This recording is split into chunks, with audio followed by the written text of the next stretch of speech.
Hospitals are places where people go to get better, right?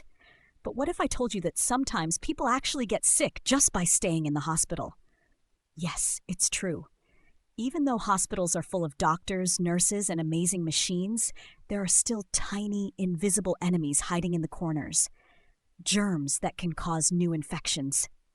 That's why we need infection control, the science of stopping dangerous germs from spreading, and understanding hospital-acquired infections, also called HAIs.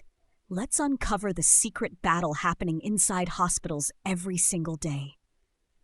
What are hospital-acquired infections, HAIs? HAIs are infections that a patient didn't have when they came into the hospital, but they got after being admitted. It's like going to the hospital with a broken arm and ending up with a fever from a germ that was on a bed, a tube, or even someone's hands. Common HAIs include urinary tract infections from catheters, pneumonia from breathing machines, surgical site infections from surgery wounds, bloodstream infections from IV lines, C. difficile infections from antibiotics disrupting gut bacteria. These infections can be serious or even deadly, especially in people who are already weak or sick. What is infection control?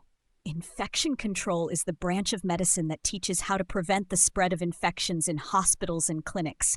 It's like being a health detective and germ fighter rolled into one. Infection control teams work to clean surfaces and tools properly, teach staff to wash their hands the right way, use gloves, masks, and gowns when needed, isolate patients with dangerous infections, track infection outbreaks, and stop them early.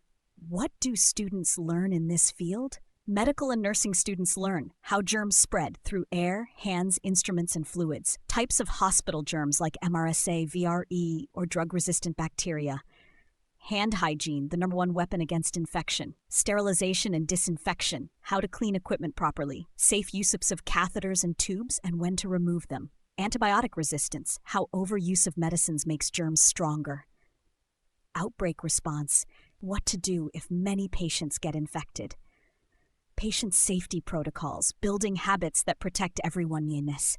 They also study how to balance care and cleanliness, because one tiny mistake can harm the very people we're trying to heal. Real-life example, a germ in the ICU.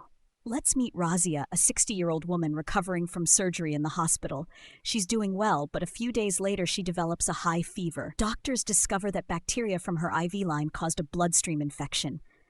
The infection control team quickly investigates. They check the nurse's hand-washing logs, test surfaces for germs, and review how the IV line was managed.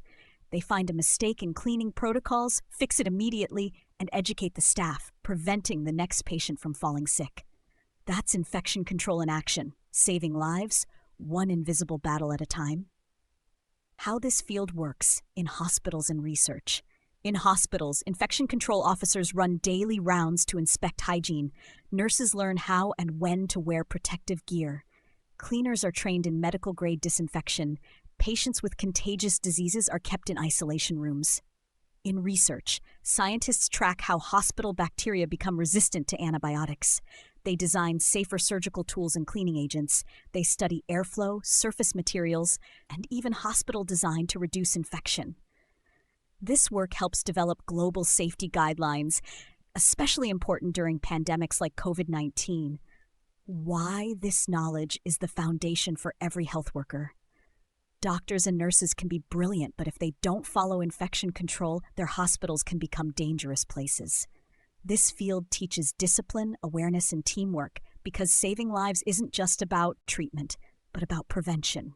Whether you're a student, nurse, or curious mind, understanding how infections spread and how to stop them makes you a smarter, safer healer. Infection control isn't always glamorous. You don't see it in TV dramas, but it's the shield that protects every patient, nurse, and doctor. It's the science that prevents tragedy before it begins. So if you want to be part of this quiet army, the invisible protectors, then this field might just be your path. Stay tuned, because every corner of medicine connects and every subject opens a new door.